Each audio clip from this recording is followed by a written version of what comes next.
unrealistic portrayals of perfection. Particularly as women, we've become so accustomed to comparing ourselves, we think we're letting everyone down unless we're J-Lo in the gym, Nigella in the kitchen, Oprah in the boardroom, and Angelina in the nursery.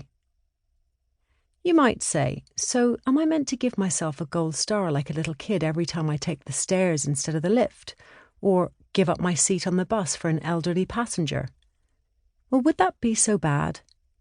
Would it be so bad if we started treating ourselves with the level of kindness and encouragement we might offer a child? I remember being rewarded for even the tiniest of triumphs and smallest acts of kindness when I was a little girl growing up in Ireland.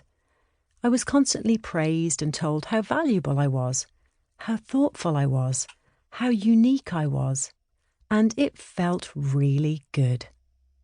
Then somehow, as childhood faded around the time of my sweet 16, or in my case, sugar-free sweetener 16, to pretty much my 40th birthday, I allowed a more critical voice to speak up on my behalf, and instead of championing my uniqueness, I started punishing myself for it. I listened to this voice and obeyed her every command as she mercilessly fixated on my figure. In time, and as part of my healing process, I would come to call this voice out, name it, and give it an identity.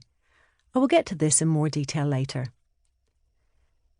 The sacrifices I made during my never-ending journey for physical perfection seemed entirely justifiable, even when the path took me to some seriously dark places, riddled with twisty side roads of confusion, rocky inclines of hunger, deep potholes of despair, mountains of grumpy moments, and gloomy caves filled with fear, anxiety, and general unhappiness.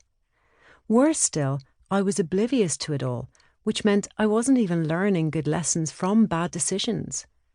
Before I knew it, this narrative was dominating every daily decision.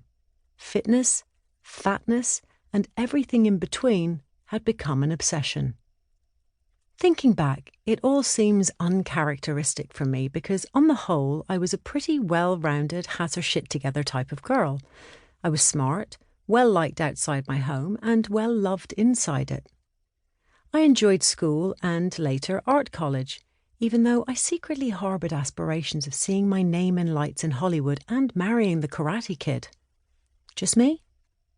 Along the way, I instinctively visualised my dreams, and for the most part, they came true. After a short but fruitful career as a model, I co-anchored Ireland's first morning show, Ireland AM, which led to a move to London to host The Big Breakfast on Channel 4. Soon after, my visualised move to LA became a reality, and I fronted various hit shows on Fox, which were seen by millions across the US. Almost a decade after I first drove up Sunset Boulevard, I moved back to the UK where, amongst other shows, I hosted several seasons of Total Wipeout on the BBC. Over the years, I have expanded my professional portfolio to include not only TV presenter, but also author, public speaker, and brand owner. Although, full disclosure, I didn't marry the Karate Kid. The closest I came was dating a guy from New Jersey who had a black belt in karate. Same.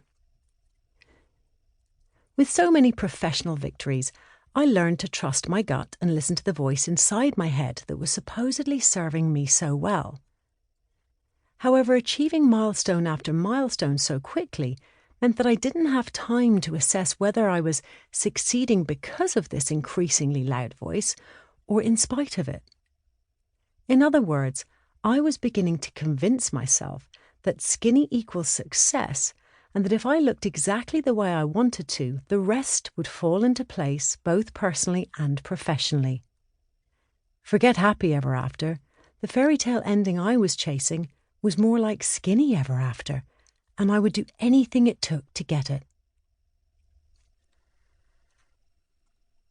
The dawn of the skinny obsession. It's hard to pinpoint exactly when this destructive voice uttered its first words. I suppose a pivotal moment was when I was 15, hanging out in my bedroom with my BFF.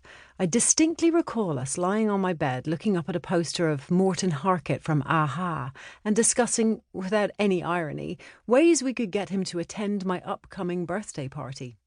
A girl can dream, right?